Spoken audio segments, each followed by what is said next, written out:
بسم الله الرحمن الرحيم.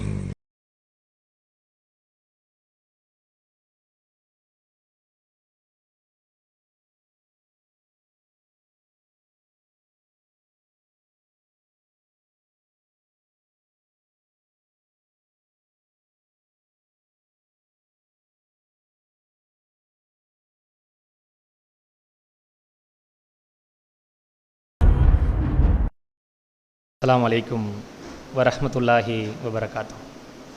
கண்ணியத்திற்குரிய எல்லாம் வல்ல அல்லாஹுவின் நல்லடியார்களே,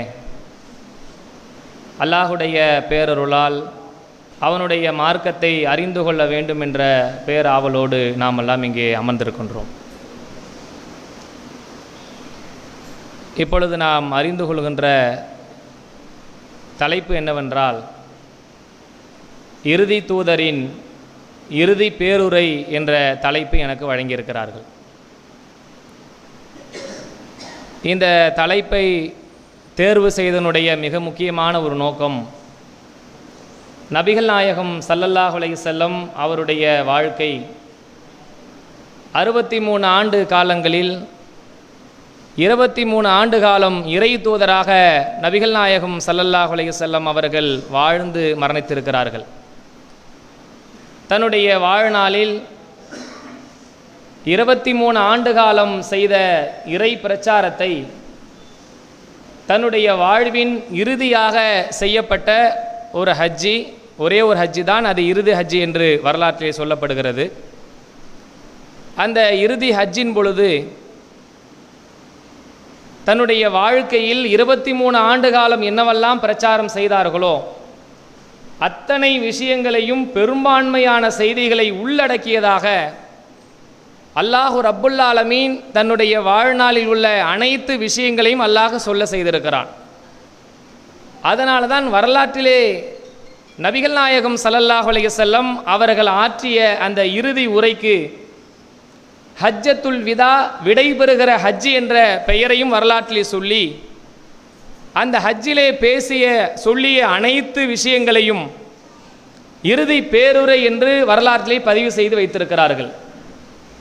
உண்மையிலே சொல்லுவதாக இருந்தால், இந்த விஷயங்களை படித்து பார்க்கின்ற நேரங்களில் ஒவ்வொரு முஸ்லிமுடைய உள்ளங்களிலும் ஆழமாக பதிவு செய்து கொள்ள வேண்டிய, மனனம் செய்து கொள்ள வேண்டிய அளவுக்கு நபிகள் நாயகம் ஸல்லல்லாஹு அலைஹி வஸல்லமுடைய வாழ்க்கையிலே அவ்வளவு விஷயங்களை அதிலே சொல்லியிருக்கிறார்கள். அப்படிப்பட்ட 23 ஆண்டு கால வாழ்க்கையினுடைய சாராம்சத்தை சாராக புழிந்து சொல்லியிருக்கிற காரணத்தினால்தான் இந்த விஷயத்திற்கு ஒரு முக்கியத்துவம் வரலாற்றிலே சொல்லப்படுகிறது. அதனால் இந்த விஷயத்தை தேர்வு செய்து இந்த 3 நாட்களில் இன்ஷா அல்லாஹ் வருகிற 2 நாட்களையும் சேர்த்து நபிகள் நாயகம் ஸல்லல்லாஹு அலைஹி வஸல்லம் அவர்கள் இந்த இறுதி ஹஜ்ஜின் பொழுது என்னவெல்லாம் இந்த சமூகத்திற்கு எச்சரிக்கைகளாக வாழ்வில் கடைபிடிக்க வேண்டிய கடமைகளாக சொல்லி தந்திருக்கிறார்கள் என்பதை தெரிந்து கொள்வதற்காகத்தான் நாம் தேர்வு செய்கிறோம். இந்த இறுதியாக சொல்லப்பட்ட உரை என்று சொல்லுகிறோம் அல்ல, இந்த உரையானது ஒரே ஒரு நேரத்தில் மொத்தமாக இதை சொல்லிவிட்டார்களா அப்படின்னு எடுத்து பார்த்தா அப்படி மொத்தமாக எல்லாத்தையும் சொல்லலை. எல்லா மக்களையும் கூட்டி வைத்து ஒரே நேரத்தில் அனைத்து செய்திகளையும் சொல்லிவிட்டாங்களான்னு பார்த்தால் அப்படி இல்லை. நபி ஸல்லல்லாஹு அலைஹி வஸல்லம் அவர்கள் ஹஜ்ஜுக்காக புறப்பட்டார்கள்ல, அந்த ஹஜ்ஜுக்காக புறப்பட்டு அவர்கள் ஹஜ்ஜு கிரியைகள் செய்தார்களே அந்த 4-5 நாட்கள், அந்த 4-5 நாட்களிலும் பல்வேறு சந்தர்ப்பங்களில், பல்வேறு இடங்களில் பல்வேறு செய்திகளை சொல்லியிருக்கிறார்கள். அந்த அனைத்து செய்திகளையும் ஒன்றாக திரட்டி தான் இறுதி பேருரை என்று சொல்லுகிறோம். நம்ம நினைக்கிற ஒரே நேரத்தில் எல்லாத்தையும் ரசூலுல்லாஹ் கூட்டி ஒரே விஷயத்தை எல்லாத்தையும் சொல்லியிருப்பாங்க போல, அவ்வளவு செய்தி ஒரே நேரத்தில் எப்படி சொல்லியிருப்பாங்க அப்படின்னு நம்ம ஒரு கற்பனையை நினைப்போம் இல்லை. அப்படி இல்லை. நபிகள் நாயகம் ஸல்லல்லாஹு அலைஹி வஸல்லம் அவர்கள் ஹஜ்ஜுக்காக புறப்பட்டு எப்படியெல்லாம் போய் அந்த ஒவ்வொரு விஷயங்களையும் செய்து கொண்டிருக்கிற வேளையிலேயே இடைப்பட்ட நேரங்களில் என்ன மாதிரியான எச்சரிக்கையெல்லாம் இந்த சமூகத்துக்கு செய்ய வேண்டுமோ அனைத்தையும் செய்கிறார்கள். இதுக்கு போறதுக்கு முன்னாடியே நபிகள் நாயகம் ஸல்லல்லாஹு அலைஹி வஸல்லம் அவர்கள் இந்த இறுதி உரையை எப்படியெல்லாம் மக்கள் பதிவு செய்து கொண்டார்கள், ஏன் அதை பதிவு செய்வதற்கு சஹாபாக்கள் அதிகமான ஆர்வம் காட்டினார்கள் அப்படின்னு நம்ம எடுத்து படித்து பார்க்கும் பொழுது நபிகள் நாயகம் ஸல்லல்லாஹு அலைஹி வஸல்லம் அவர்கள் ஹஜ்ஜி உரை நிகழ்த்துவதற்கு முன்பாகவே இந்த உலகை விட்டு நாம பிரிய போறோம் என்பதை அல்லாஹ் அடையாளப்படுத்தி விட்டான். ஹஜ்ஜினுடைய நேரத்தில் அவங்க புரியல. ஹஜ்ஜிக்கு போறதுக்கு முன்னாடியே அல்லாஹ் அவர்களுக்கு சில சிம்டங்களை உண்டாக்கி, நாம் ஹஜ்ஜிக்கு போறதுக்கு முன்னாடியே அல்லாஹ் நமக்கு என்ன மாதிரியான காரண காரியங்கள் எல்லாம் உருவாக்குறான் என்பதை புரிந்து கொண்டு, நாம் இன்னும் சில காலங்களில் இறந்து போகிறோம், மௌத்தா போக போறோம். அப்படி மௌத்தா போயிட்டோம் என்றால் இந்த சமூகத்திற்கு சொல்ல வேண்டிய முக்கியமான செய்திகள்லாம் என்னென்ன என்பதை எல்லாம் அல்லாஹ் ரப்புல் ஆலமீன் நபிகள் நாயகம் ஸல்லல்லாஹு அலைஹி வஸல்லம் வாழ்க்கைக்கு தேவையான அனைத்தையும் அதிலே சொல்ல வைக்கிறான். எப்படியான சிம்டம் அவங்க உணர்றாங்க? நபிகள் நாயகம் ஸல்லல்லாஹு அலைஹி வஸல்லம் அவங்களுக்கு ஒவ்வொரு ரமலானிலும், இது போன்ற நம்ம ரமலான் தொழுது உட்கார்ந்துருக்கோம்ல, இது மாதிரி நபிகள் நாயகம் ஸல்லல்லாஹு அலைஹி வஸல்லம் காலத்தில் ஒவ்வொரு ரமலானிலும் வானவர்கள் ஜிப்ரீல் அலைஹிஸ்ஸலாம் அவர்கள் வந்து நபிகள் நாயகம் ஸல்லல்லாஹு அலைஹி வஸல்லம் அவங்கள்ட்ட வந்து குர்ஆனை ஓதி காட்டுவார்கள். இதுவரைக்கும் எவ்வளவு வசனங்கள் இறங்கி இருக்குதோ அத்தனை வசனங்களையும் நபிகள் நாயகம் ஸல்லல்லாஹு அலைஹி வஸல்லம் அவங்களுக்கு ஓதி காட்டுவார்கள். அவர்கள் அதை முழுமையாக என்ன செய்வாங்க, இதுவரைக்கும் அனுப்பப்பட்ட எல்லா செய்தியும் கேட்டு மீண்டும் ஒரு ரீகால் செய்கிற மாதிரி அல்லாஹ் ரப்புல் ஆலமீன் ஒவ்வொரு ரமலானிலும் இந்த ஏற்பாடை செய்வான். நபிகள் நாயகம் ஸல்லல்லாஹு அலைஹி வஸல்லம் அவங்க எப்படி அந்த குர்ஆன் வசனங்களை கேட்பாங்க? அது அல்லாஹ் திருக்குர்ஆனிலே சொல்கிறான். எப்படி அவங்க கேட்குறாங்கன்னா, 75வது அத்தியாயத்தில் 16லிருந்து 19 வரைக்கும் நீங்கள் படித்து பார்த்தீங்கன்னா, இன்ன அலைனா ஜம்மஹு வ குர்ஆனா, நபி ஸல்லல்லாஹு அலைஹி வஸல்லம் உங்களுக்கு அல்லாஹ் சொல்ல அறிவுரை என்னன்னா, ஜிப்ரீல் உங்களுக்கு ஓதி காட்டுறாருல்ல, அப்படி ஓதி காட்டும் பொழுது நீங்கள் ரொம்ப சிரமப்பட்டு இந்த வசனத்தை மனனம் செய்து கொள்ளணும் அப்படின்றதுக்காக எந்த முஸ்லீம் எடுக்காதீங்க. உங்கள் உள்ளத்திலே குர்ஆனை பதிய வேண்டிய, அதை உள்ளத்திலே சேர்க்க வேண்டிய பொறுப்பு என்னை சார்ந்ததாக இருக்கு. நீங்கள் ஒருக்க கேட்டால் போதுமானது. நமக்கெல்லாம் ஒரு முறை கேட்ட உடனே உள்ளத்தில் பதிவாகாது. நம்ம பல முறை மனனம் பண்ணணும், பலமுறை அதை படிக்கணும். இல்லை, நபிகள் நாயகம் ஸல்லல்லாஹு அலைஹி வஸல்லம் அவங்களுக்கு அல்லாஹ் தந்த தனி சிறப்பு என்னன்னா, ஒரே ஒரு முறை ஜிப்ரீல் அலைஹிஸ்ஸலாம் அவர்கள் ஓதி காட்டினா உள்ளத்துல போய் அப்படியே முழுமையாக உட்கார்ந்து. இப்படிப்பட்ட செட்டப் அல்லாஹ் எவ்வளவு பெரிய இந்த குர்ஆனை பாதுகாப்பதற்கு, குர்ஆனை சிரமம் இல்லாமல் அல்லாஹ்வின் தூதர் கற்றுக்கொள்வதற்கு, அவர்கள் சொன்ன அனைத்து செய்தி உள்ளத்திலே பதிவு செய்யறதுக்கு நீங்க எந்த சிரமத்தையும் எடுக்காதீங்க. ஃபத்தபியூ குர்ஆனா, குர்ஆனை நீங்க கேட்டால் மட்டும் போதும். அல்லாஹ் அவங்க ஜிப்ரீல் அலைஹிஸ்ஸலாம் ஓதி காட்டுகிற நேரத்தில் அதை நீங்க செவிதாழ்த்தி முழுமையாக கேட்டீங்கன்னா உள்ளத்திலே நான் முழுமையாக பதிவு செஞ்சிருவேன். சும்மா இன்ன அலைனா பயானா, அதுக்கு பிறகு அல்லாஹ் சொல்றான், அதை மக்களுக்கு தெளிவுபடுத்த வேண்டிய பொறுப்பும் என்னை சார்ந்தா இருக்குது. நீங்க என்ன சொல்லிட்டானோ அல்லாஹ் இப்படி ஜிப்ரீல் அலைஹிஸ்ஸலாம் சொன்னதை நம்ம எதாவது மிஸ் பண்ணிடுவோமோ, எதாவது விட்டுருவோமா, இதை சேர்த்துருவோமா, அதை விட்டுருவோமா அப்படின்ற எந்த கவலையும் உங்களுக்கு தேவையில்லை.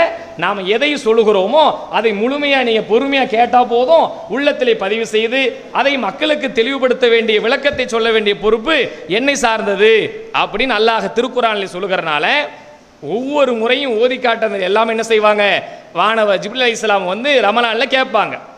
நபி ஸல்லல்லாஹு அலைஹி வஸல்லம் அவர்கள் மௌத்தா போறதுக்கு முன்னாடி ஹஜ்ஜத்துல் விதாவில் இந்த உரை நிகழ்த்துறாங்கல்ல, அதுக்கு முன்னாடி 2 மாசத்துக்கு முன்னாடி, துல்ஆதா மாதத்துக்கு முன்னாடி, ஷவ்வாலுடைய மாதத்துக்கு முன்னாடி, ரமலானுடைய மாதத்திலே என்ன நிகழ்வு நடக்குதுன்னா, எப்பயுமே ஒரு முறை கேட்க வந்த ஜிப்ரீல் அலைஹிஸ்ஸலாம் அவர்கள் இந்த வருஷம் 2 முறை வராங்க. ஜிப்ரீல் அலைஹிஸ்ஸலாம் ஒரு முறை முழுமையா கேட்டுட்டு போயிடுவாங்க, இந்த முறை 2 முறை கேட்கறதுக்கு வந்திருக்கிறாங்க அப்படின்றத உணர்ந்து அவங்களுடைய உள்ளத்துல ஒரு வகையான எண்ணம் ஏற்படுகிறது. அல்லாஹ் நமக்கு ஒரு முறைக்கு 2 முறை இங்க செய்யறான்னா ஏதாவது ஒரு விஷயத்தை அல்லாஹ் வைக்காமல் இதை செய்ய மாட்டான் அப்படின்றத அவங்க புரிஞ்சுக்கிறாங்க. இது மட்டும் இல்லாம எல்லா நபிமார்களுக்குமே அல்லாஹ் ரப்பல் ஆலமீன் செய்கிற ஏற்பாடு என்னன்னா, மரணத்துக்கு முன்னாடி நீங்கள் இந்த உலகத்தை தேர்வு செய்கிறீர்களா அல்லது மறுமையை தேர்வு செய்கிறீர்களா என்ற கேள்வியும் நம்ம நபிமார்கள் அனைவருக்குமே அல்லாஹ் முன்னிறுத்துவான். அது மாதிரியான ஒரு வேளையில நபிகள் நாயகம் ஸல்லல்லாஹு அலைஹி வஸல்லம் அவர்களுக்கும் ஒரு செட்டப்ல அல்லாஹ் என்ன செய்யறான், நீங்கள் இந்த உலகத்தை தேர்வு செய்கிறீங்களா அல்லது மறுமையை தேர்வு செய்கிறீங்களான்னு கேட்கும் பொழுது எல்லா நபிமார்களும் மறுமையை தான் தேர்வு செய்வாங்க. அதே மாதிரி நபிகள் நாயகம் ஸல்லல்லாஹு அலைஹி வஸல்லம் அவங்களும் மறுமையை தேர்வு செஞ்சிடறாங்க. தேர்வு செஞ்சுட்டு இந்த குர்ஆனுடைய விஷயங்களை ரமலான்ல 2 முறை வரக்கூடிய நேரம் வந்த உடனே அவங்களுக்கு உள்ளத்துல ஒரு வயான ஆட்டம் ஆட்டம்னா என்னது, ஒரு புரிதல் உண்டாகிறது. அல்லாஹ் நமக்கு ஜிப்ரீல் அலைஹிஸ்ஸலாம் இறக்கி 2 முறை கேட்கறான்னா ஏதோ ஒரு விஷயம் இருக்கு என்பதை அவர்கள் புரிந்து கொண்டு இன்னும் சில காலத்தில் நம்ம மௌத்தா போக போறோம் அப்படின்றத விளங்கி தன்னுடைய மகள் ஃபாத்திமா ரலியல்லாஹு அன்ஹா அவர்களை அழைக்கிறார்கள். அவங்கள கூப்பிட்டு சொல்றாங்க, இது ரொம்ப ரகசியமாக சொல்லப்படுகிற ஒரு செய்தி. இந்த செய்தி வந்து நம்ம பல நேரங்களில் கேள்விப்பட்டிருந்தாலும் அது இந்த நேரத்துக்கு அது ரொம்ப தெளிவான தேவையானதாக இருக்கிறனால அது மீண்டும் நாம் நினைவுபடுத்த வேண்டும். நபிகள் நாயகம் ஸல்லல்லாஹு அலைஹி வஸல்லம் அவங்க தன்னுடைய மகளை கூப்பிடுறாங்க, ஃபாத்திமா ரலியல்லாஹு அவர்களை கூப்பிட்டு இதை ரகசியமா சொல்றாங்க, யாருக்கும் தெரியாது. அவங்க தான் பின்னாடி அதை தெரிவிக்கிறாங்க, ரகசியமா சொல்றாங்க. எப்பயுமே ரமலான்ல வராதவங்க ஜிப்ரீல் அலைஹிஸ்ஸலாம் அவர்கள் இந்த முறை ஒரு முறை வரவங்க 2 முறை வந்துட்டாங்க.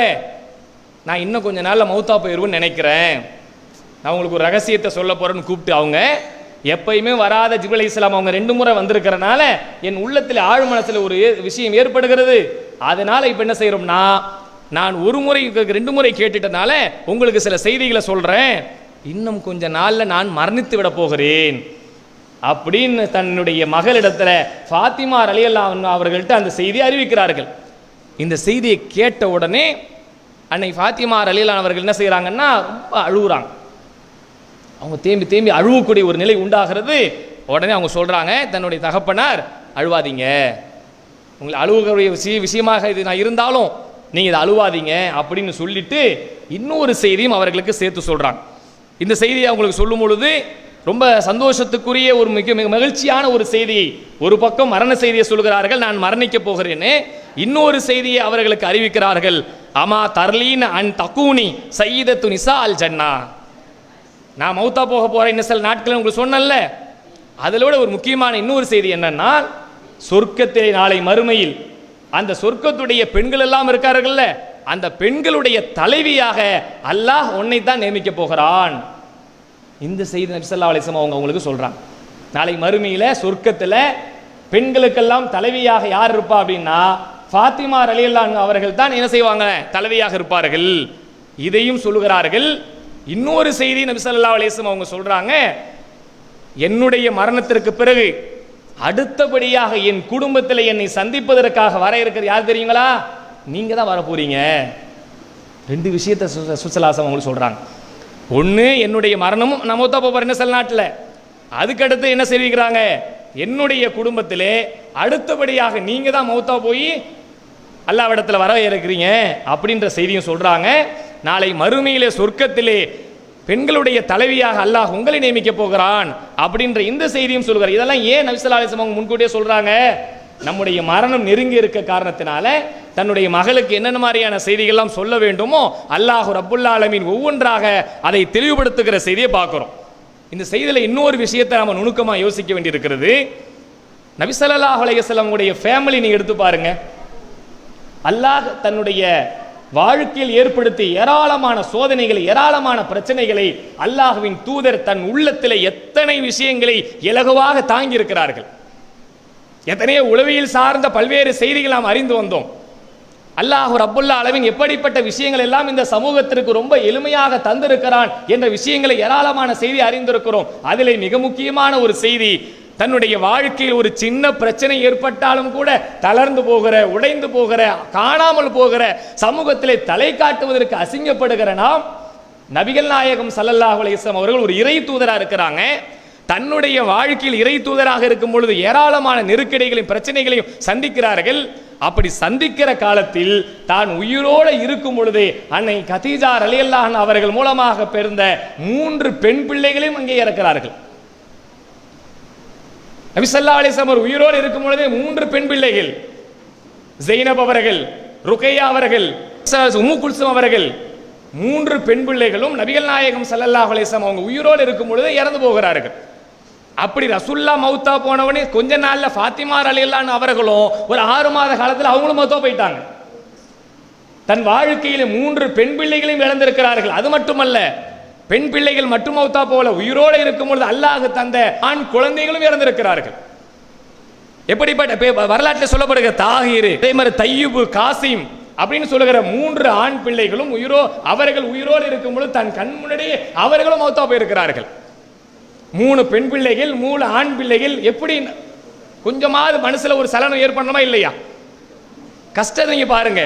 ஒரே ஒரு தன் பிள்ளைக்கு காய்ச்சல் ஏற்பட்டு ஏதாவது ஒரு கஷ்டம் ஏற்பட்டு ரொம்ப முடியாத சீரியஸான ஒரு நிலையில் இருந்தா கூட உள்ளத்துல பெரிய அழுத்தம், அல்லாஹ்வை பற்றிய நினைவு குறைஞ்சிருக்கும், என்னடா வாழ்க்கை என்று வெறுத்து போயிருப்போம். ஆனா நபி ஸல்லல்லாஹு அலைஹி வஸல்லம் அவர்கள் எதற்காகவும் சலிக்கவே இல்லை. அல்லாஹ் இந்த உலகத்திலே ஏற்படுத்தி எல்லா ஆத்மாக்களும் ஒரு நாள் மரணிக்கத்தான் போகிறது. குல்லு நஃப்ஸின் ஸாயிகத்துல் மௌத், எல்லா ஆத்மாவும் ஒரு நாளைக்கு அல்லாஹ் மௌத்தாக்க போகிறான் அப்படின்ற அந்த உணர்வை இறைத்துவருடைய உள்ளங்களில் ஆழமா அல்லாஹ் பதிய வச்சிருக்கிறனால தன் வாழ்க்கைக்கு கண் முன்னிடையே 3 பெண் பிள்ளைகள் மௌத்தா போறாங்க, 3 ஆண் பிள்ளைகள் மௌத்தா போறாங்க.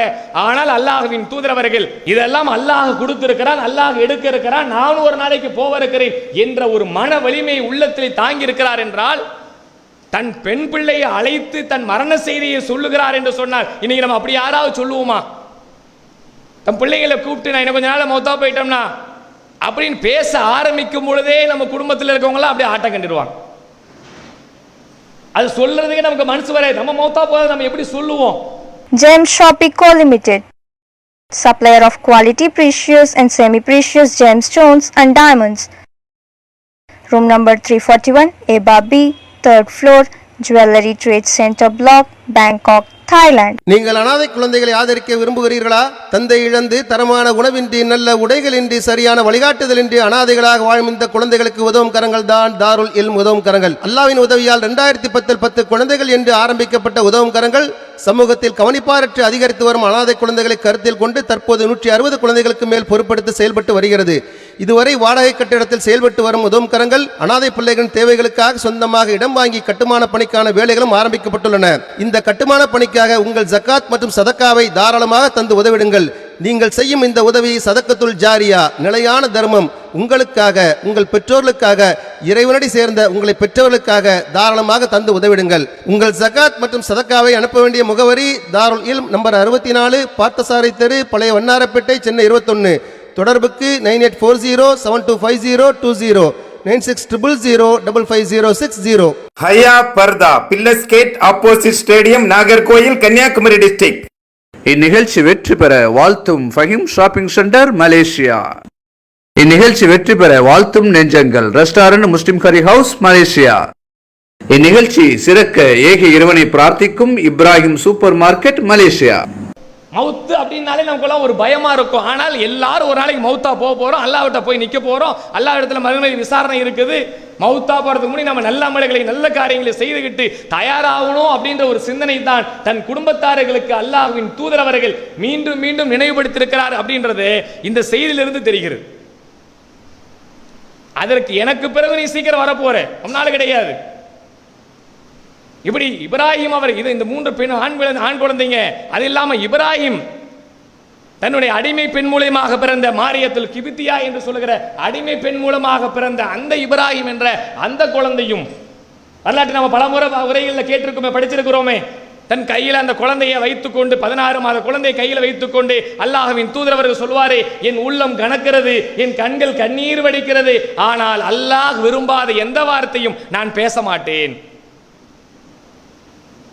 எந்த நேரத்திலும் எவ்வளவு வலி இருந்திருக்கும். அடுத்தடுத்த மரணங்கள். கொரோனா காலகட்டத்தில் நம் குடும்பத்தை சார்ந்தவர்கள் எத்தனை பேர் மரணித்தார்கள். தெருவுக்காரர்கள், உறவினர்கள், அக்கம் பக்கத்தவர்கள், தெரிந்தவர்கள் என்று எத்தனை மரணங்களை கேட்கும் பொழுது உள்ளத்தில் ஒரு மிகப்பெரிய ரணம் ஏற்படும், வலி ஏற்படும். தன் குடும்பத்தை சார்ந்த தன்னுடைய பிள்ளைகள், இதுவெல்லாம் அல்லாஹ்வின் தூதருடைய காலத்தில் ஏற்பட்டிருக்கிறது என்பதை இந்த நேரத்தில் நாம் நினைத்து பார்ப்பது கடமைப்பட்டிருக்கோம். ஆனால் எத்தனை பிரச்சனைகள் வந்தாலும் அல்லாஹ்வின் தூதர் ஸல்லல்லாஹு அலைஹி வஸல்லம் அவர்கள் அல்லாஹ் எதை கட்டளையிட்டானோ அது நடந்து கொண்டே இருக்கும் என்ற நிலையில் இருந்தனால தான் மன வலிமையோடு இந்த ஏகத்துவ பிரச்சாரத்தை அல்லாஹ்வின் தூதர் செய்து கொண்டே இருந்தார்கள். எந்த பிரச்சனைக்காகவும் தன்னுடைய ஏகத்துவ பணியில எந்த குறையும் வைக்கவே இல்லை என்பதை தெளிவுபடுத்துவதற்குத்தான் அல்லாஹ் இந்த இறுதி உரையும் ஏற்படுத்தியிருக்கிறான். எவ்வளவு நெருக்கடி, எவ்வளவு பிரச்சனை, எவ்வளவு சிரமம் வந்தது, அத்தனையும் எதிலையும் கூட நபி ஸல்லல்லாஹு அலைஹி வஸல்லம் அவங்க எந்த நெருக்கடியும் வைக்காத காரணத்தினால, எதை பற்றுமே அவர்கள் எதை விட்டு கொடுக்காத காரணத்தினால அல்லாஹ் ரப்புல் ஆலமீன் இது மாதிரியான ஒரு ஏற்பாடை செய்து அந்த இறுதி பேருரையில் எல்லா விஷயங்களையும் அல்லாஹ்வின் தூதர்கள் கொட்டி தீர்த்திருக்கிறார்கள். எப்படியெல்லாம் தன் மக்களிடத்திலே உறுதிமொழி வாங்கியிருக்கிறார்கள் என்பதையும் பார்க்கிறோம். கேட்கும் பொழுது அப்படியே நம்முடைய உள்ளமெல்லாம் சிலிர்க்குது. இப்படியே அல்லாஹ்வின் தூதரவர்கள் எல்லாத்தையும் செய்துவிட்டு ஒப்படைத்து விட்டு மக்கள்கிட்ட எப்படியெல்லாம் கேட்கிறாங்க அப்படின்னு பார்க்கும் பொழுது அல்லாஹ்வின் தூதருடைய வாழ்க்கை உண்மையிலே மிகப்பெரிய சிறப்புக்குரியதாக. லக்கது கான லகும் ஃபீ ரசூலுல்லாஹி உஸ்வத்துல் ஹஸனா லிமன் கான யர்ஜுல்லாஹ வல் யௌமில் ஆஹிரி வ ஸக்கருல்லாஹ கஸீரா. இந்த நபியிடத்திலே உங்களுக்கு அழகிய முன்மாதிரி இருக்கிறது. யார் யார் அல்லாஹ்வையும் மறுமையும் நம்புகிறார்களோ, அல்லாஹ்வை அதிகமாக நினைக்கிறாரோ, அப்படிப்பட்ட மக்களுக்கு இந்த முகமது நபி ஸல்லல்லாஹு அலைஹி வஸல்லம் அவரிடத்திலே அழகிய முன்மாதிரி இருக்கு என்று சொன்னானே, தன் வாழ்க்கையில் முன்மாதிரிகளாக ஏற்படுத்திக் கொள்ள வேண்டிய பல்வேறு தருணங்களில் ஒன்று. அடுத்து நபி ஸல்லல்லாஹு அலைஹி வஸல்லம் அவர்கள் இது போன்ற இந்த விஷயங்களை எல்லாம் தன்னுடைய மகளுக்கு, குடும்பத்தார்களுக்கு தெரியப்படுத்திவிட்டு மக்களை அப்படியெல்லாம் அழைத்து ஹஜ்ஜுக்காக வேண்டி புறப்பட்டு போகிற வேளையில் அல்லாஹ் ரப்புல் ஆலமீன் எப்படி அடையாளம் ஒவ்வொன்றாக சிம்டம்ஸ் அந்த மக்களுக்கு தெரியப்படுத்துகிறான். அதன் மூலமாக அந்த மக்கள் எப்படி அவர்கள் உஷாராகி கொண்டு அதை புரிந்து கொண்டு அல்லாஹ்வின் தூதர் ஸல்லல்லாஹு அலைஹி வஸல்லம் அவர்கள் சொல்லுகிற எந்த செய்தியும் நாம் விட்டுவிடக் கூடாது, அவர்கள் சொல்லுகிற அனைத்து செய்திகளும் சரியான முறையில் உள்வாங்கிக் கொள்ள வேண்டும் என்ற உணர்வோடு அவர்கள் பயணித்திருக்கிறார் என்பதற்கு அல்லாஹ் அடுத்தடுத்து சில நிகழ்வுகளை ஏற்படுத்துகிறான். நபிகள் நாயகம் ஸல்லல்லாஹு அலைஹி வஸல்லம் அவர்கள் ஹஜ்ஜுடைய பயணத்தில் இருக்கிற வேளையில் அல்லாஹ் ரப்புல் ஆலமீன் திருமறை குர்ஆனிலே சொல்லுகிற 5வது அத்தியாயத்தினுடைய 3வது வசனத்தை இறக்குகிறான். அல் யௌம அக்மல்து லக்கும் தீனக்கும் வ அத்மம்து அலைக்கும் நிஅமதி வ ரலியத்து லக்குமுல் இஸ்லாமத் தீனா. அந்த விஷயங்களை இந்த குர்ஆன் வசனங்கள் எல்லாம் கேட்கிற நேரத்தில் அந்த மக்களுக்கு இன்னும் உள்ளத்திலே கவலை ஏற்படுகிறது. அல் யௌம அக்மல்து லக்கும் தீனக்கும், அல்லாஹ் ரப்புல் ஆலமீன் உங்களுக்காக இந்த மார்க்கத்தை அவன் ஏற்றுக்கொண்டான், பரிபூர்ணப்படுத்தி கொண்டான். இன்றைய இந்த மார்க்கத்தை அல்லாஹ் பரிபூர்ணமாக நிறைவு செய்திருக்கிறான். இறைவனுடைய அருளால் இந்த மார்க்கத்தை அவன் பூர்த்தி ஏற்படுத்தி கொண்டான். அல்லாஹ் ரப் இந்த வசனத்தை இறக்கிற உடனே சஹாபாக்களுக்கு எல்லாம் இன்னும் அதிகமான ஒரு கவலை ஏற்படுது. அல்லாஹ் இந்த மார்க்கத்தை பரிபூர்ணப்படுத்தி விட்டானா, அவ்வளவுதான், இனிமே முடிஞ்சிருச்சு, இதுக்கு மேல பெரிய விஷயங்கள்லாம் ஒன்றும் வராது போல அல்லாஹ் ரப்புல் ஆலமீன் மார்க்கத்தை ஓரளவுக்கு நெருக்கி கொண்டு வந்துட்டானோ, எல்லா செய்திகளும் சொல்ல வேண்டியதெல்லாம் சொல்லிவிட்டானா என்ற கவலையின் அல்லாஹ்வின் தூதர் ஸல்லல்லாஹு அலைஹி வஸல்லம் அவர்கள் இந்த செய்தியை சொன்ன உடனே சஹாபாக்கள் இன்னும் கொஞ்சம் அதிகமாக கவனிக்க ஆரம்பிக்கிறாங்க. அல்லாஹ் இந்த மார்க்கத்தை பரிபூர்ணப்படுத்தி விட்டான். அல் யௌம அக்மல்து லக்கும் தீனக்கும், இன்றைய தினத்தை இந்த மார்க்கத்தை அல்லாஹ் பரிபூர்ணப்படுத்தி விட்டான். நபிகள் நாயகம் ஸல்லல்லாஹு அலைஹி வஸல்லம் அவங்க அந்த ஹஜ்ஜினுடைய பயணத்தில் இருக்கும்போது தான் அல்லாஹ் இந்த வசனத்தை இறக்குகிறான். இந்த மார்க்கத்தில் எதையும் கூட்டக்கூடாது, எதையும் குறைக்கக்கூடாது, நம்மளா சொல்லக்கூடாது. எது அல்லாஹ் அனுப்பி இருக்கிறானோ அது மட்டும்தான் இந்த நேரத்தில் சொல்ல வேண்டும். பல நேரங்களில் உரைகளை நம்ம பயான் சொல்லுவோம் இல்ல, அல்லாஹ்வும் தூதரும் சொன்னதை மட்டும்தான் மார்க்கம். அல்லாஹ் இந்த மார்க்கத்தை பரிபூர்ணப்படுத்தி விட்டான் என்ற இந்த வசனத்தை, இந்த குர்ஆன் செய்தியை அல்லாஹ் இந்த நேரத்தில் தான் அனுப்புகிறான். இன்னும் மக்கள் அல்லாஹ்வின் தூதரவர்கள் எதெல்லாம் சொல்லுகிறார்களோ அது அனைத்தையும் எதையும் விட்டுவிடக் கூடாது என்பதற்காக கூடுதலான கவனத்தோடு அல்லாஹ்வின் தூதரவர்கள் சொல்லுகிற செய்தியை பார்க்கிறார்கள். அடுத்தது அல்லாஹ்வின் தூதர் சொல்கிறார்கள், முஸ்லிம்ல 2497வது செய்தியாக பதிவு செய்யப்பட்டிருக்கிறது. எப்படிப்பட்ட செய்தி? வ யகூலு தஹுதுஹு மனாசிக்கக்கும் ஃப இன்னி லா அத்ரி லா அல்லக்கும் லா ஹஜ்ஜு பஹத ஹஜ்ஜி. எவ்வளவு பெரிய செய்தியை சொல்றாங்க பாருங்க. இதை சொன்ன பிறகுதான் இன்னும் சஹாபாக்களுக்கு கவலை ஏற்படுகிறது. உங்களுடைய ஹஜ்ஜையும் உம்ராவையும் தெரிந்து கொள்ளுங்கள், ஏனெனில் இந்த ஹஜ்ஜுக்கு பிறகு அடுத்த ஆண்டு நான் உங்களோடு இருப்பேனா என்று எனக்கு தெரியாது.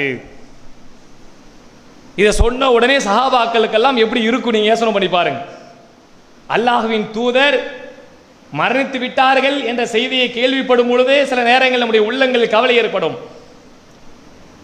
அல்லாஹ்வின் தூதர் அவர்கள் மரணிக்கிறார்கள், உரை நிகழ்த்தி கொண்டே இருக்கிற நேரங்களில் செய்தியை சொல்லும் பொழுது அல்லாஹ்வின் தூதர் மௌத்தா போறாங்க அப்படின்னு சொல்லும் பொழுது பல்லாயிரம் ஆண்டுகள் கடந்திருக்கிற நமக்கே தன் உள்ளத்திலே ஒரு கவலை ஏற்படுது என்றால், கண்ணுக்கு முன்னாடி சஹாபாக்கள் அல்லாஹ்வின் தூதரை பார்த்து தன் உயிரிலும் மேலாக நேசித்து அவர்கள் இட்ட அனைத்து கட்டளைகளையும் இந்த உலகத்திற்கு நடைமுறைப்படுத்த வேண்டும் என்பதற்காக வாழ்ந்தவர்கள், உயிரை கொடுப்பதற்கு தயாராக இருந்தவர்கள்.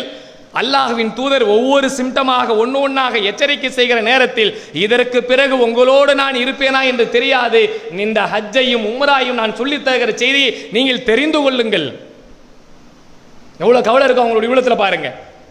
அந்த சஹாபாக்களுக்கு மத்தியிலே இது மாதிரி அல்லாஹ்வின் தூதர் உரை நிகழ்த்துகிற ஒரு செய்தியை உங்களுடைய உள்ளங்கள் கண் முன்னாடி அப்படியே கொண்டு வந்து நிப்பாட்டி பாருங்க. அவங்க மக்களுக்கெல்லாம் எப்படிப்பட்ட உணர்வு ஏற்பட்டிருக்கும். இதை சொல்லிவிட்டு நபிகள் நாயகம் ஸல்லல்லாஹு அலைஹி வஸல்லம் அவர்கள் இந்த மாதிரியான விஷயங்கள் எல்லாம் சொல்லுகிற நேரத்தில் தான் இப்னு அப்பாஸ் ரலியல்லாஹு அன்ஹு அவர்கள் சொல்லுகிறார்கள், அல்லாஹ்வின் தூதர் அவர்கள் செய்த ஒரே ஒரு ஹஜ் தான், அந்த ஹஜ்ஜியை பற்றி சொல்லுகிறார்கள். புகாரியில் 1742வது செய்தியாக பதிவு செய்யப்பட்டிருக்கிறது. வகால ஹாதா யௌமுல் ஹஜ்ஜில் அக்பர், அல்லாஹ்வின் தூதர் அவர்கள் ஸல்லல்லாஹு அலைஹி வஸல்லம் அவர்கள் செஞ்சாருங்கல்ல, அந்த ஹஜ்ஜி தான் செய்த ஹஜ்ஜிலேயே மிகப்பெரிய பெரிய ஹஜ்ஜி என்று சொல்கிறார். ஒரு ஹஜ்ஜி தான் செஞ்சாங்க. ஆனால் அந்த ஹஜ்ஜிலே அல்லாஹ்வின் தூதர் அவர்கள் இந்த மாதிரியான எச்சரிக்கை எல்லாம் செய்தி எல்லாம் சொன்னதன் காரணமாக அல்லாஹ்வின் தூதர் ஸல்லல்லாஹு அலைஹி வஸல்லம் அவர்கள் செய்த ஹஜ்ஜி தான் ஹஜ்ஜிலேயே மிகப்பெரிய ஹஜ்ஜாக வரலாற்றிலே பதிவு செய்யப்பட்டிருக்கிறது.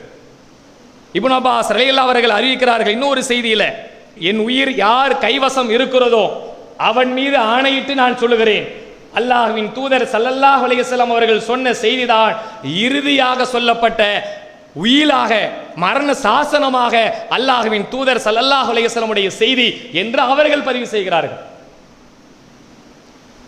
எவ்வளவு பெரிய முக்கியத்துவம் வாய்ந்ததாக இந்த செய்தி இருக்கிறது என்று பாருங்கள். நம்ம பல நேரங்களில் இதை பார்ப்போம், அப்படியே சாதாரணமாக கடந்து போயிடுவோம்.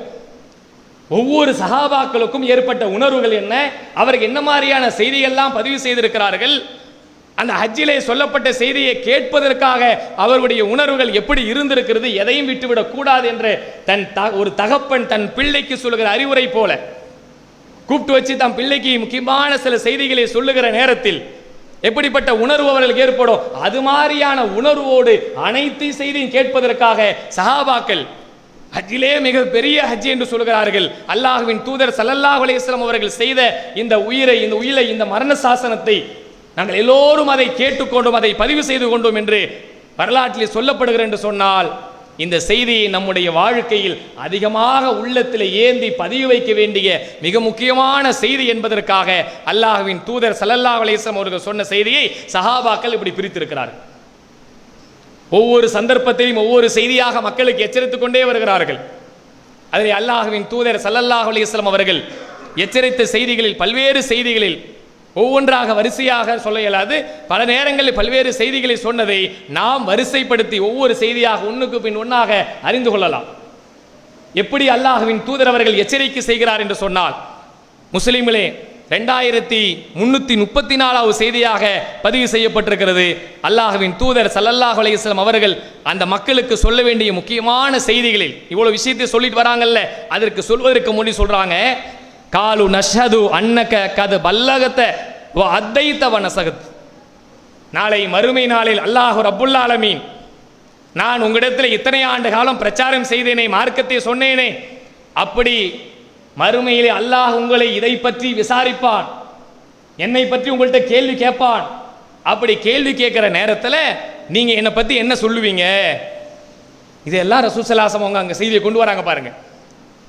இத்தனை ஆண்டு காலம் 23 ஆண்டு காலம் அல்லாஹ்வின் தூதர் பிரச்சாரம் செஞ்சுட்டாங்க. பிரச்சாரம் செய்து கொண்டிருந்த அவர்கள் இந்த ஹஜ்ஜத்துல் விதாவிலே விடைபெறுகிற ஹஜ்ஜிலே அவர்கள் மக்களை எல்லாம் சந்திக்கிற ஒவ்வொரு கூட்டத்திலையும் ஒவ்வொரு இடத்திலையும் அவர்கள் பல்வேறு செய்தியை சொன்னாங்கல்ல, அதில் முதல் முக்கியமான செய்தியை கேட்கிறாங்க, நாளை மறுமையிலே அல்லாஹ் ரப்புல் ஆலமீன் என்னை பற்றி உங்களிடத்தில் விசாரிப்பான். விசாரிக்கிற நேரத்தில் நீங்க என்ன சொல்லுவீங்க? சஹாபாக்கள் சொல்றாங்க, அப்பொழுது நாங்கள் என்ன சொல்லுவோம் என்றால், எந்த செய்தியை எங்களிடத்தில் ஒப்படைக்க சொன்னானோ அந்த தூது செய்தி அனைத்தையும் எங்களிடத்தில் எடுத்து சொல்லிவிட்டீர்கள். இதுதான் ரசூலை எதிர்பார்க்கிறாங்க. இதுக்கு அவங்க நோன்றாங்க தெரியுதா? நாளை மறுமையில் அல்லாஹ்விடத்தில் என்னை பற்றி உங்கள்கிட்ட கேட்டா நீங்க என்ன சொல்லுவீங்க என்பதை எனக்கு சொல்லுங்க அப்படின்னு அல்லாஹ் ஒரு ரிகர்சலே பார்க்கிறான். அவங்க கேட்ட உடனே அவங்க சொல்றாங்க, நீங்கள் இத்தனை ஆண்டு காலம் அல்லாஹுவின் செய்தியை தூது செய்தியை எங்களிடத்தில் நீங்கள் எடுத்து பரிபூர்ணமாக எல்லா விஷயத்தையும் சொல்லிட்டீங்க, அதை நிறைவேற்றி விட்டீர்கள், உங்கள் சமுதாயத்திற்கு நீங்கள் நன்மையை நாடிவிட்டீர்கள், உங்கள் மீது உள்ள பொறுப்பை நீங்கள் ஆற்றிவிட்டீர்கள் என்று நாங்கள் அல்லாஹ்விடத்திலே சாட்சி சொல்வோம். மக்கள்லாம் நிற்கிற நேரத்தில் சஹாபாக்களிடத்தில் அல்லாஹ்வின் தூதர் கேட்கும் பொழுது இந்த செய்தி அவங்க எடுத்து சொல்றாங்க. எடுத்து சொன்ன பிறகு அவங்க பதில் சொல்லிட்டாங்கல்ல, அதற்கு பிறகு ரசூலுல்லாஹ் சும்மா போகல, பிறகு சொல்லுகிறார்கள், எப்படிப்பட்ட வார்த்தை வைக்கிறாங்க பாருங்க, அல்லாஹு மஷ்ஹத் அல்லாஹு மஷ்ஹத் அல்லாஹு மஷ்ஹத். இறைவா நீந்தான் இந்த செய்தியை நான் பரிபூர்ணமாக செய்துவிட்டேன் என்பதற்கு சாட்சியாக இருக்கிறே. மக்களையும் கை காட்டுகிறார்கள், அல்லாஹையும் கை காட்டுகிறார். மேலே வானத்தை நோக்கி கை காட்டுறாங்க, மக்களை நோக்கி அப்படி வருது. ஹதீஸ்ல எப்படி வருதுன்னா, அஸ்ஸலாமு அலைக்கும் வரஹ்மத்துல்லாஹி பரக்காத்துஹு. இந்நிகழ்ச்சி வெற்றி பெற வாழ்த்தும் நெஞ்சங்கள். பரக்கத் பர்தா சிங்காரத்தோப்பு, பிஸ்மி லுங்கி சென்டர் தேரடி பஜார், பிஸ்மி பர்தா சிங்காரத்தோப்பு, பரக்கத் லுங்கி கம்பெனி சிங்காரத்தோப்பு திருச்சி. இந்த நிகழ்ச்சி சிறக்க வாழ்த்தும் நெஞ்சங்கள் திருவள்ளூர் மாவட்ட சகோதரர்கள். உங்கள் அஸ்னான் மல்டி ஸ்பெஷாலிட்டி பல் மருத்துவமனை. பல் மற்றும் வாய் சம்பந்தப்பட்ட அனைத்து விதமான நோய்களுக்கும் எங்களிடம் சிறப்பு சிகிச்சை அளிக்கப்படும். அஸ்னான் மல்டி ஸ்பெஷாலிட்டி பல் மருத்துவமனை, கலெக்டர் அலுவலகம் அருகில், நாகர்கோவில். ஏபிஎம் அமீர் ஹசன் குடும்பத்தார்கள், பிபிஎஸ் புரம், புத்தந்துறை, குமரி மாவட்டம். அஸ்ஸலாமு அலைக்கும் வரஹ்மத்துல்லாஹி வரகாத்து. திருச்சி மாவட்டம் காமராஜர் கிளையில் அல்லாஹ்வின் பள்ளி அமைந்திட உதவிடுவேன். 12 லட்சம் ரூபாய் இடம் மதிப்பிற்கு 8 லட்சம் கொடுத்து பாக்கி 4 லட்சம் கொடுக்க வேண்டியுள்ளது. இம்மாதத்திற்குள் கொடுக்க வேண்டும். ஆகவே தங்களால் ஆன நன்கொடைகளை வாரி வழங்குமாறு அன்போடு கேட்டுக்கொள்கிறோம். அக்வாசன் அனைத்து பிராண்ட் வாட்டர் பியூரிஃபையர்கள் தமிழகத்தின் அனைத்து பகுதிகளிலும் சேல்ஸ் மற்றும் ஸ்பேர் சேவைகள் வழங்கப்படுகிறது. 18 வருட வாடிக்கையாளர்களின் நன்மதிப்பை பெற்ற நிறுவனம். இந்தியாவில் வேறெங்கும் கிடைக்காத விலையில். அல்லாஹ்வின் தூதர்கள் ஆட்காட்டி விரலை உயர்த்தி வானத்தையும் காட்டினார்கள், மக்களையும் காட்டினார்கள் சொல்லப்படும். என்னிடத்திலே சொல்லப்பட்ட அனைத்து செய்திகளையும் இறைவா நான் மக்களிடத்தில் ஒப்படைத்து விட்டேன், இதற்கு நீனே சாட்சியாக இருக்கிறாய், நீனே சாட்சியாக இருக்கிறாய், நீனே சாட்சியாக இருக்கிறாய் சொல்லி அல்லாஹ்வின் தூதர் ஸல்லல்லாஹு அலைஹி வஸல்லம் அவர்கள் 3 முறை சாட்சி பகர்ந்தா சொல்லப்படுகிறது. இன்னும் சில நேரங்களில் சில செய்தியை சொல்லி அங்கேயும் சாட்சி கேட்டிருக்கிறாங்க. அந்த மாதிரியான ஹதீஸ்களும் சில செய்திகள் வருகிறது. அப்ப அல்லாஹ்வின் தூதர் அவர்கள் தன் வாழ்க்கையில் செய்த பணிகளை சரியானதாக, சீரானதாக, நேர்த்தியானதாக அல்லாஹ் தந்த விஷயங்களை நான் ஒப்படைத்து விட்டேன் என்பதை மக்களை வைத்து சாட்சி பகர்ந்த ஒரு சபைதான் அண்ணல் நபி ஸல்லல்லாஹு அலைஹி வஸல்லம் அவர்கள் ஹஜ்ஜத்துல் விதாவிலே விடைபெறுகிற ஹஜ்ஜிலே இறுதி பேருரையிலே இந்த செய்தியெல்லாம் அல்லாஹ்வின் தூதர் பகிர்றார்கள். இதை சொல்லிவிட்டு அடுத்து நபி ஸல்லல்லாஹு அலைஹி வஸல்லம் எவ்வளவு செய்தியை ஒவ்வொரு இடத்தையும் சொல்லுவாங்கல்ல, அப்படி ஒவ்வொரு இடத்திலும் சொல்லிட்டு அல்லாஹ்வின் தூதர் சொல்லுகிற மிக ஹைலைட்டான செய்தி என்ன தெரியுங்களா? அதான் ரொம்ப கவனிக்க வேண்டியது. ஃபல்யு பல்லிகுல் ஷாஹிதுல் காயிப்.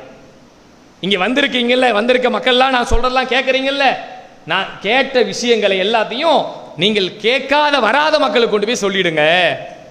இங்க வந்து கேட்கிற செய்தி எல்லாம் பல நேரங்களில் சொல்ல இதை பதிவு பண்ணிருக்காங்க.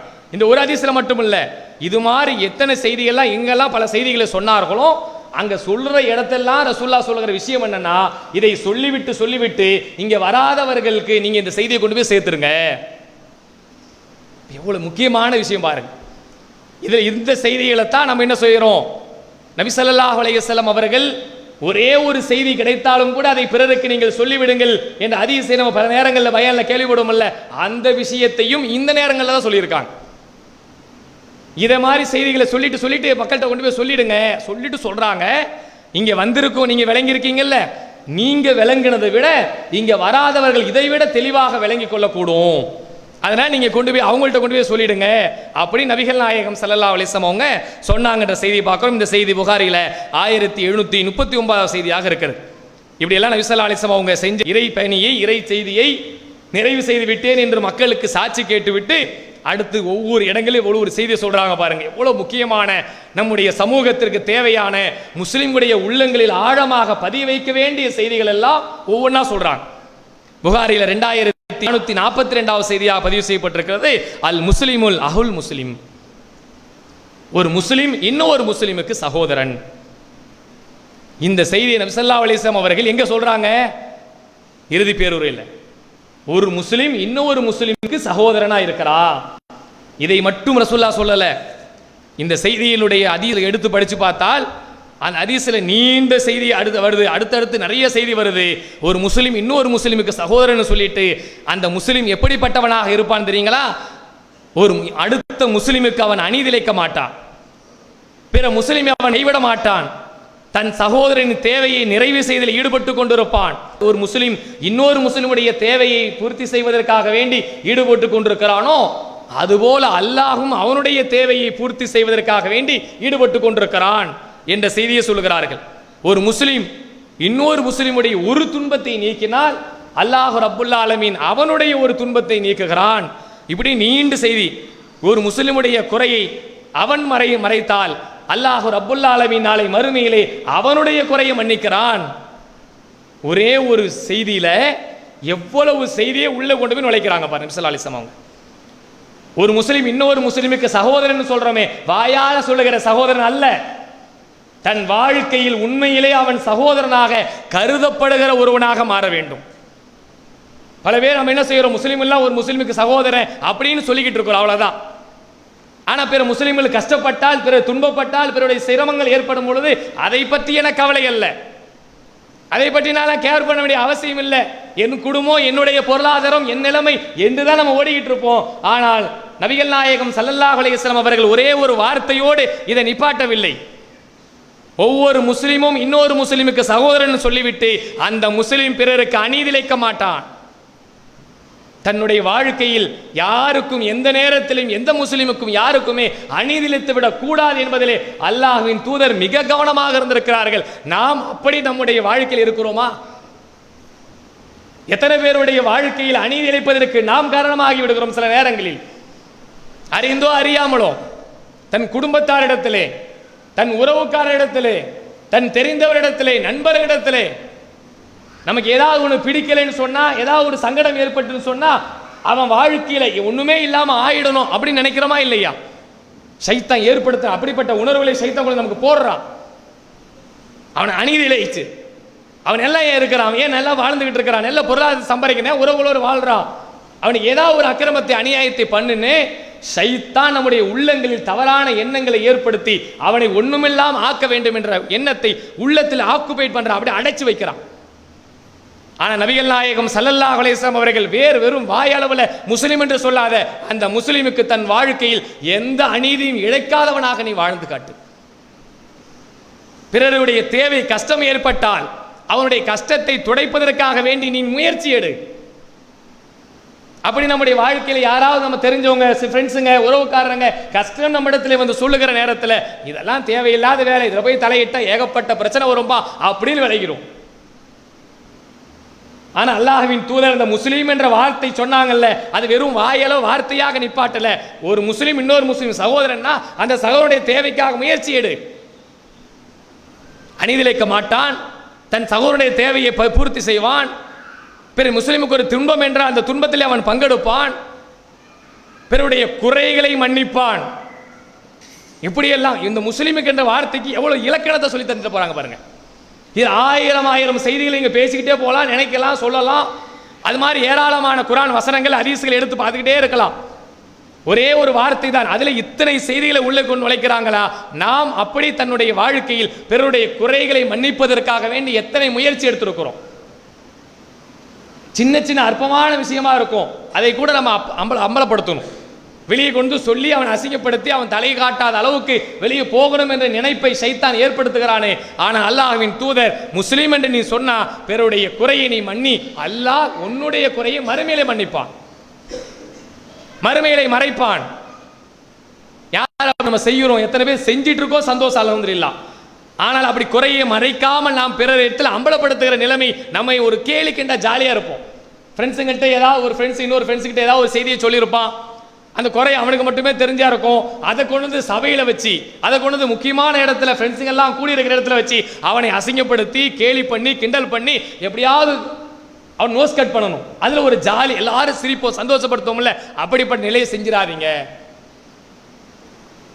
இது நம்ம உறவுகள் கூட வரலாம், நம்ம நட்புகளுக்கிடையே ஏற்படலாம், தெரிஞ்சவங்கள்ட்ட ஏற்படலாம். எல்லா இடத்துலையும் இது மாதிரி நிகழ்வு வந்து கொண்டே இருக்கும். ஒரு இடத்துல ஏற்படும், ஒரு இடத்துல ஏற்படாதுன்னு கிடையாது, எல்லா இடத்துலையும் வரும். இப்படிப்பட்ட எச்சரிக்கை அல்லாஹ்வின் தூதவர்கள் முஸ்லிம் என்று சொன்னால் தன் வாழ்க்கையில் பிற முஸ்லிமை கவனிக்க வேண்டிய, அவரிடத்தில் அக்கறை ஏற்படுத்த வேண்டிய விஷயங்களை பாருங்கள். நபிகள் நாயகம் ஸல்லல்லாஹு அலைஹி வஸல்லம் உடைய குணமே அப்படிப்பட்ட ஒரு குணமாகத்தான் இருந்திருக்குது. பிறருடைய குறைகளை மறைப்பதற்காக, பிறருடைய கஷ்டங்களை நீக்குவதற்குத்தான் தன் வாழ்நாளில் வாழ்ந்திருக்கிறார் என்பதற்கு ஏராளமான செய்திகளை அல்லாஹ்வின் தூதருடைய வாழ்க்கையில் பார்க்கலாம். நம்ம சின்ன அற்பமான குறையை கூட அம்பலப்படுத்தவும் இல்லை. ஆனால் அல்லாஹ்வின் தூதர் அப்படி கிடையாது. ஒரு பெரிய தப்பு செய்துவிட்டு அல்லாஹ்வின் தூதரிடத்திலே வந்து நிற்கும் பொழுது கூட அவங்க அதை பற்றி சாதாரணமாக கடந்து போகிற உணர்வை ஏற்படுத்துகிறார். எப்படி ஒரு மனிதர் அல்லாஹ்வின் தூதர் ஸல்லல்லாஹு அலைஹி வஸல்லம் உடைய காலத்திலே அல்லாஹ்வின் தூதரே நான் விபச்சாரம் செய்துவிட்டேன் என்ற செய்தியை சொல்வதற்காக அல்லாஹ்வின் தூதரை தேடி வந்து சொன்னார்கள். யாருக்குமே தெரியாது, அல்லாஹுக்கும் அவருக்கும் மட்டுமே உள்ளது. அதை கொண்டு வந்து ரசூலுல்லாஹ்ட்ட சொல்லணும், அதை அம்பலப்படுத்தணும், அதை ஊர் முழுக்க தெரியணும், எதுவுமே தேவையில்லை. ஆனால் அல்லாஹ்வின் தூதர் அவர்கள் அந்த செய்தியை கொண்டு வந்து நம்ம கிட்ட அப்படி சொல்லி இருந்தா நம்ம என்ன செஞ்சிருப்போம்?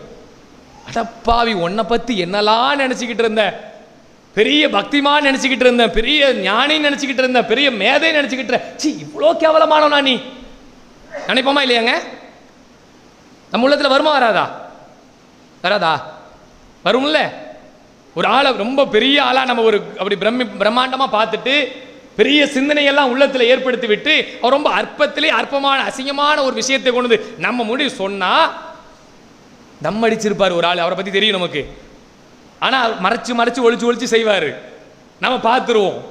பார்த்த உடனே ஆஹா, இப்போ இல்லைக்கு ஒரு காலத்தில் வீடியோ கூட எடுத்துக்கோ, போட்டோ கூட எடுத்துக்கோ, அதை கொண்டு வந்து எப்படிடா வைரல் ஆக்குறது அப்படின்னு வெளியே புது தளத்தில் போட்டு அசிங்கப்படுத்துறதுக்கா அது ஃப்ரெண்ட்ஸுங்கிட்ட காட்டுறதுக்கா நம்ம முயற்சி பண்ணுவோம் இல்லை? ஆனால் நபி ஸல்லல்லாஹு அலைஹி வஸல்லம் அவங்க பெரிய தப்பு செய்து விட்டு தன்னிடத்தில் சொல்லுகிறார், சாதாரணமாக கடந்து போகிறான். அப்படிலாம் செஞ்சிருக்க மாட்டீங்க, நீங்கள் முத்தங்கத்தம் கொடுத்துருவீங்க, சின்ன தப்பு செஞ்சு போங்க அப்படி.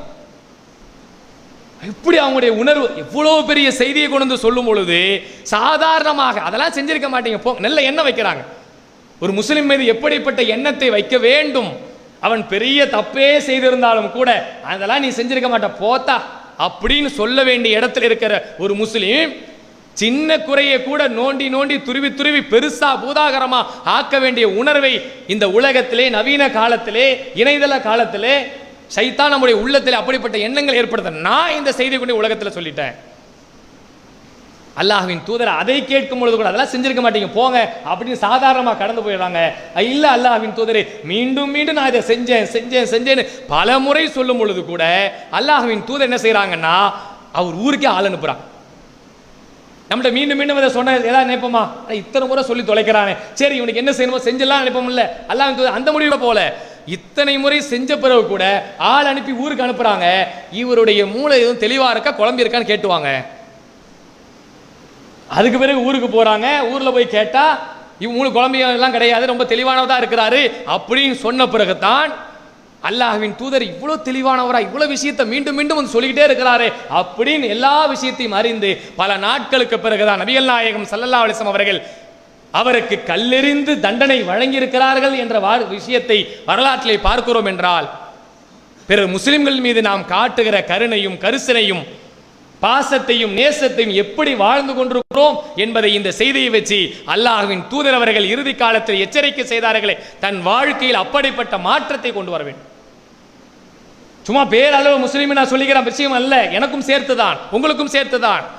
இதை படிக்கும் பொழுது இத்தனை விஷயத்தை அல்லாஹ்வின் தூதர் உள்ளே நுழைச்சிருக்கிறார்கள். ஆனால் நான் ஒரு முஸ்லிமா இருந்து பிற முஸ்லிமுக்கு என் வாழ்க்கையில் செய்த தியாகம் என்ன, பிறகு செஞ்ச உழைப்பு என்ன, பிறருடைய கஷ்டங்களை சுமந்ததுடைய சுமை என்ன, அவருடைய குறையை மன்னித்த விஷயங்கள் எத்தனை, எல்லாத்தையும் யோசனை பண்ண. அதுக்குதானே இந்த எச்சரிக்கை, அதுக்குதானே இந்த அறிவுரை.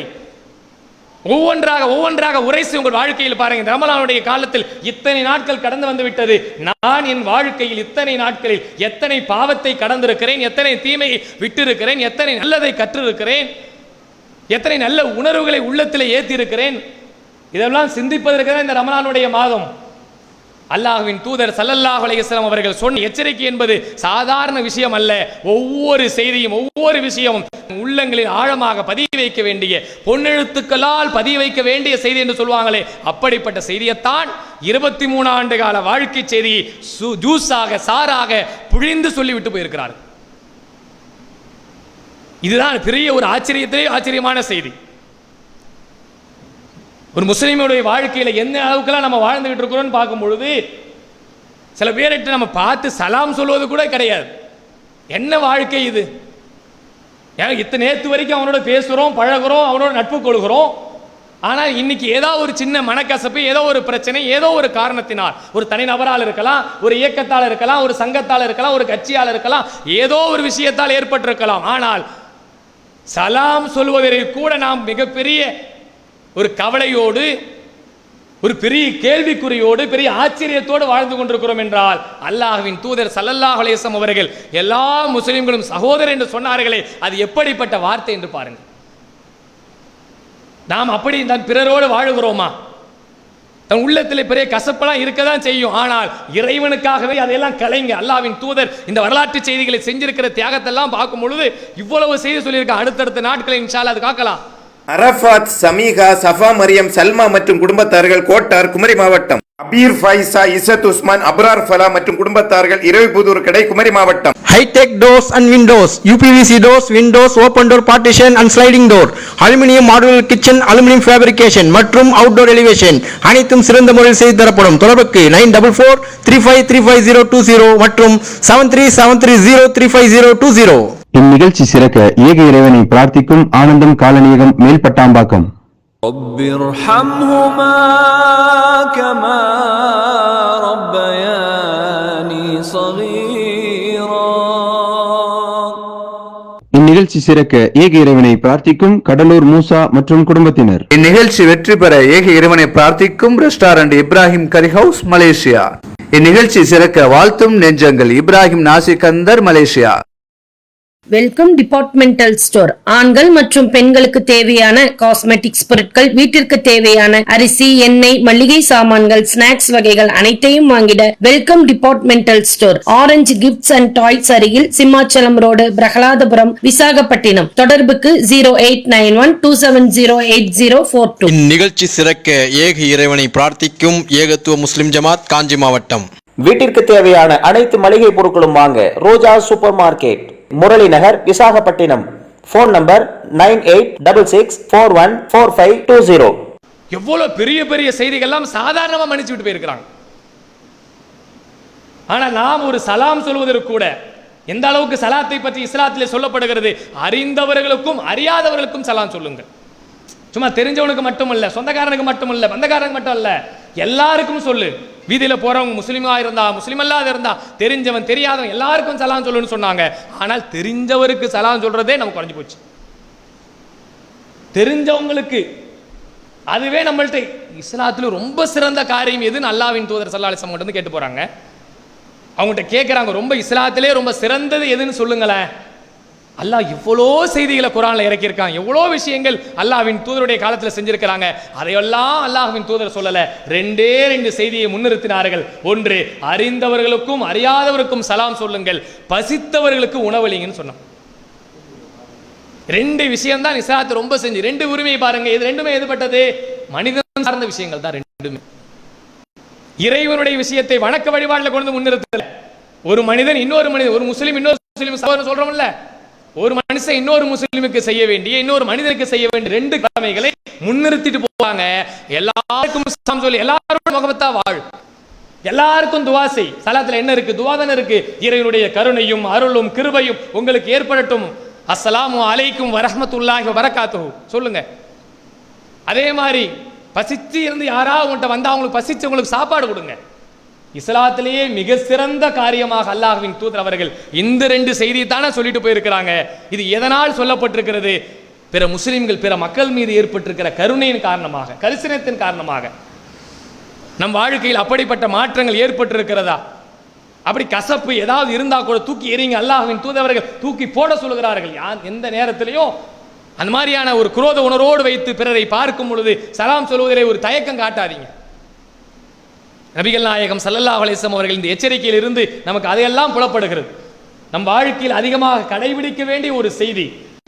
இன்னைக்கு அது மாதிரியான ஒரு முகபத்து பல பேர்கிட்ட இல்லாமலேயே போகொண்டு நாளுக்கு நாள் இது குறைந்து கொண்டிருக்கிறது. காரணம், நவீன காலத்தில் செல்போனுடைய மோகம் காரணமாக செல்போனை எடுத்து வைக்கிறோம், அதுல பார்க்கிற செய்திகளையும் வாட்ஸ்அப்லையும் பார்க்கிற, ஃபேஸ்புக்ல பார்க்கிற மற்ற செய்திகளை பார்க்கிறோம், பக்கத்தில் உட்கார்ந்து பார்க்க மாட்டோம்.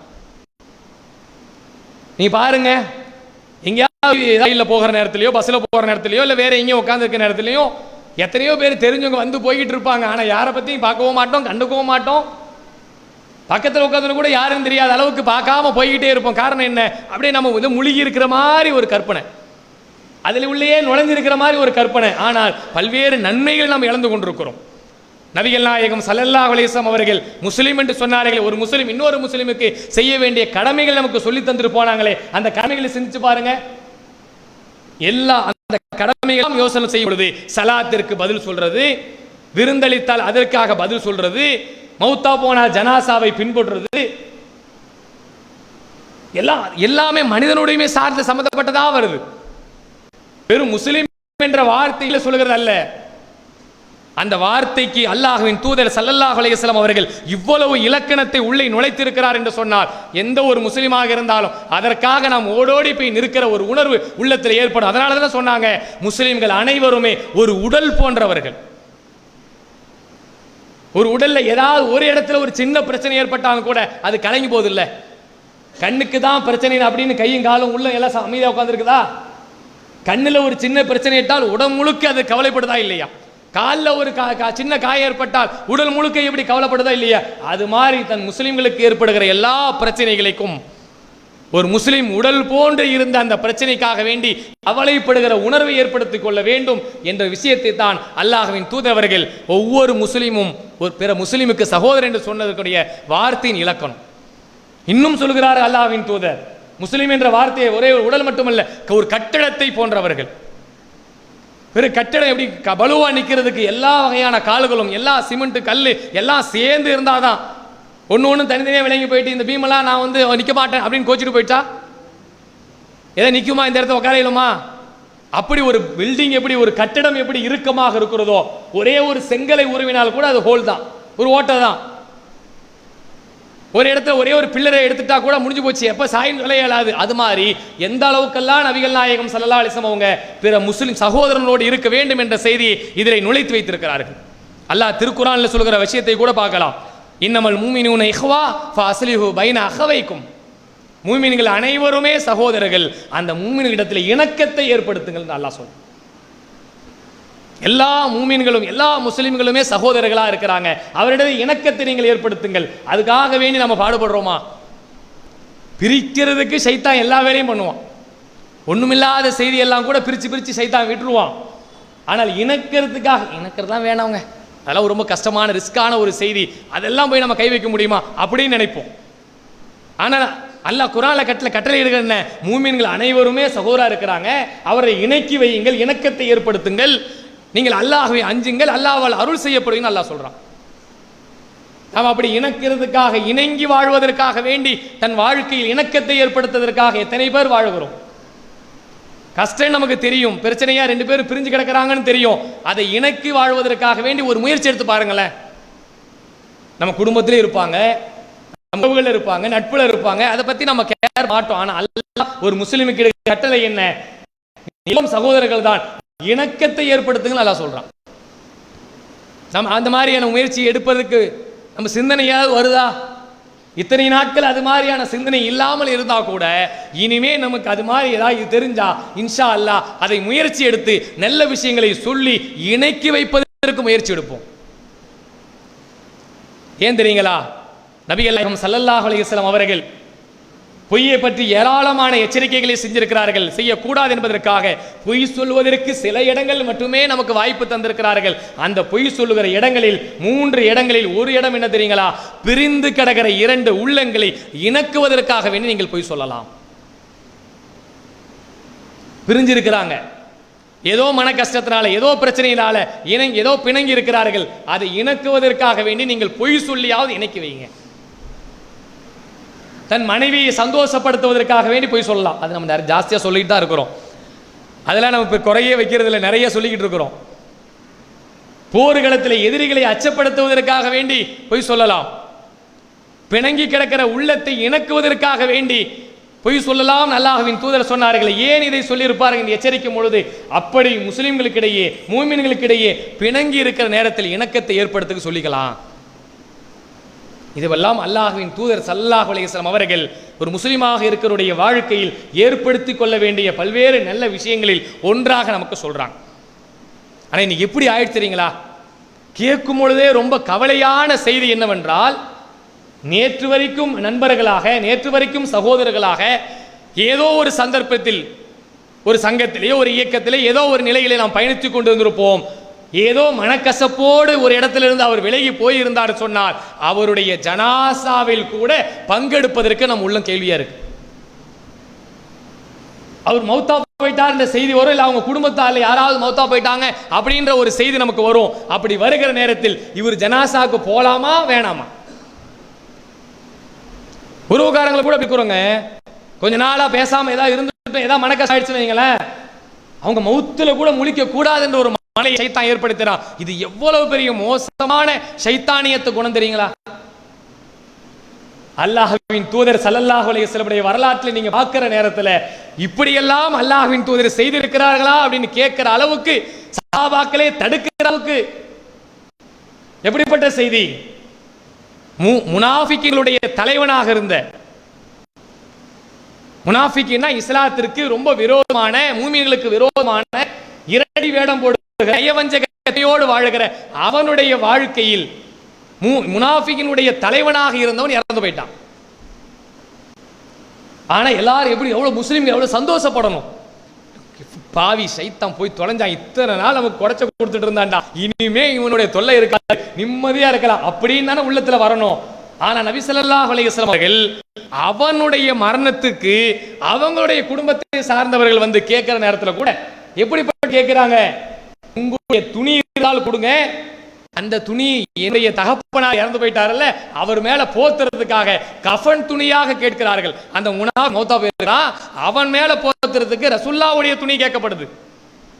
அதையும் ரசூலுல்லாஹ் கொடுத்துட்டு அது மட்டும் அவன் தொழுகை வைப்பதற்காக பாவ மன்னிப்புக்காக நேரத்தில் கூட அல்லாஹ் போவதற்காக முற்படுகிறார்கள். உமர் ரலியல்லாஹு அன்ஹு அவரைத்தான் நின்று தடுக்கிறார்கள். அல்லாஹ்வின் எதிரிக்கு போய் நீங்க மன்னிப்பு கேட்க போறீங்களா? முனாஃபிக்குகள் நபி ஸல்லல்லாஹு அலைஹி வஸல்லம் அவர்கள் கருணை பார்க்கும் பொழுது, ஆனால் முஸ்லிம்கள் கூட கருணை காட்டாத, மூமின்களுக்கு கூட காட்டாத, நம்மே இருந்து சகோதரர்களாக இருந்து மரணித்தவருடைய மரணத்திலே போய் கலவலாமா வேணாமா, ஜனாஸாக்கு போலாமா வேணாமன்ற ஒரு சிந்தனை உள்ளத்தில் ஏற்படுகிறது என்று சொன்னால் எவ்வளவு மோசமான சிந்தனையை ஷைத்தான் உள்ளத்தில் ஏற்படுகிறான் பாருங்க. அங்க போனா அவங்கள பார்க்க வேண்டியிருக்கும், இவங்கள பார்க்க வேண்டியிருக்கும், இத்தனை பேசாதவெல்லாம் வந்து நிப்பா, பார்க்கணுமே, இவனெல்லாம் கை கொடுக்கணுமே, இவனுக்கெல்லாம் சலாம் சொல்லணுமே. இந்த போக்கு மிக மோசமான போக்கு. இப்படி எல்லாம் சமூகத்திலே நாளுக்கு நாள் ஏற்பட்டு கொண்டு வருகிற ஒரு தவறான சிந்தனை. அல்லாஹ் ரப்புல் ஆலமீன் இப்படிப்பட்ட மோசமான சிந்தனையிலிருந்து நம்மை அனைவரையும் காப்பாற்ற வேண்டும். அல்லாஹ்வின் தூதருடைய நிலைமைக்கு முடி வச்சு பார்க்கும் பொழுது நாம் குணம் மடுவுக்கும் மடுக்கும் உள்ள அளவுக்கு வேறுபாடு, அவ்வளவு வித்தியாசம், அவ்வளவு ஒரு ஏற்ற இறக்கம். நமக்கு இருக்கிற கருணையும் நமக்கு இருக்கிற பாசமும் ஒரு முஸ்லிம் மீது உள்ள இரக்கமும் அல்லாஹ்வின் தூதர் அவர்களுக்கு இருந்தது. முஸ்லிம்களை தாண்டி முனாஃபிக்குகள் கூட இருந்திருக்கு. ஆனா இன்னைக்கு யார் முனாஃபிக் யார் முஸ்லிம் நமக்கு தெரியாது, அல்லாஹ்வுக்கு மட்டும் தான் தெரியும். அன்னைக்கு தெரிந்து அடையாளப்படுத்திய காலத்தில் அல்லாஹ்வின் தூதர் வாழ்ந்திருக்கிறார்கள். ஆனால் நாம் இப்படி வாழ்வதில்லை. அரசியல் நாகரிகம் என்ற பேரில் நேத்து வரைக்கும் மேடையில் ஒரு ஆள் இன்னாரு ஆளை போட்டு திட்டாத பேச்சு இல்லை, கழுவாத கழுவு இல்லை, அவ்வளவு பேச்சு அவ்வளவு அசிங்கத்தையும் மேடையிலிருந்து பேசுவாங்க. ஆனா மவுத்து அப்படின்னு ஒரு செய்தி வந்தா முதல்ல இவதான் மாலை போட்டு அங்க நிற்பார். அரசியல் நாகரிகங்களில் அரசியல் வட்டங்களுக்கு இடையே பல கட்சிகள் பல இயக்கங்களாக எதிர்கட்சிகள் எல்லாம் பிரிஞ்சு வச்சிருப்பாங்க. ஆனால் அப்படி இருந்தாலும் கூட நீங்களே ஆச்சரியப்படுங்க, நேற்று வரைக்கும் மேடையில் எப்படி பேசினானே, இன்னைக்கு பார்த்தா போய் அங்க மாலையை போட்டு பக்கத்தில் நிற்கிறானே, கண்ணில் இப்படி வச்சு நிற்பார். இப்படி எல்லாம் நேற்று வரைக்கும் அவ்வளவு கழுவி ஊத்திருப்பாரு. ஆனால் இன்னைக்கு போய் அவன் கண்ணை தொடச்சிக்கிட்டு அங்க அழுதுகிட்டு மன வருத்தத்தோடு, உண்மையோ போய் அவருக்கும் கடவுளுக்கும் உள்ளது, நமக்கு தேவையில்லை. ஆனால் அப்படிப்பட்ட ஒரு நாகரிகத்தை அவர்கள் பின்பற்றுகிறார் என்றால் பெரிய நாகரிகத்துக்கே மிக முக்கியமாக பேர் போன அல்லாஹ்வின் தூதர் ஸல்லல்லாஹு அலைஹி வஸல்லம் அவங்களுடைய வாழ்க்கையில் தந்திருக்க செய்தியை பாருங்க. ஒரு முஸ்லிமை இன்னொரு முஸ்லிமை நேசிக்கிறேன் என்று சொல்லுகிறது வாயால் அல்ல, உண்மையான் உள்ளத்தால் நேசிக்க வேண்டிய விஷயத்தை தான் அல்லாஹ்வின் தூதர் ஸல்லல்லாஹு அலைஹி வஸல்லம் அவர்கள் இந்த செய்தியின் மூலமாக நமக்கு எச்சரிக்கிறார்கள். அப்படிப்பட்ட எச்சரிக்கையை தன் உள்ளத்தில் ஆழமாக பதிய வைத்து முஸ்லிம்கள் அனைவரும் சகோதரர் என்று சொன்னால் அது உண்மையான சகோதரத்துவத்தோடு நம் வாழ்க்கையில் அது பதிவாக வேண்டும். அப்படிப்பட்ட எச்சரிக்கையை தான் நபிகள் நாயகம் ஸல்லல்லாஹு அலைஹி வஸல்லம் அவர்கள் இறுதி பேருரையிலே எல்லா முஸ்லிம்களும் சகோதரர் என்று சொல்கிறார்கள். இதை சொல்லிவிடுத்து அடுத்து சொல்கிற மிக முக்கியமான ஒரு செய்தி என்ன தெரியுங்களா? எனக்கு பிறகு ஒருவர் மற்றவருடைய கழுத்தை வெட்டி மாய்த்து கொண்டு நீங்கள் மரணித்து விடாதீர்கள்.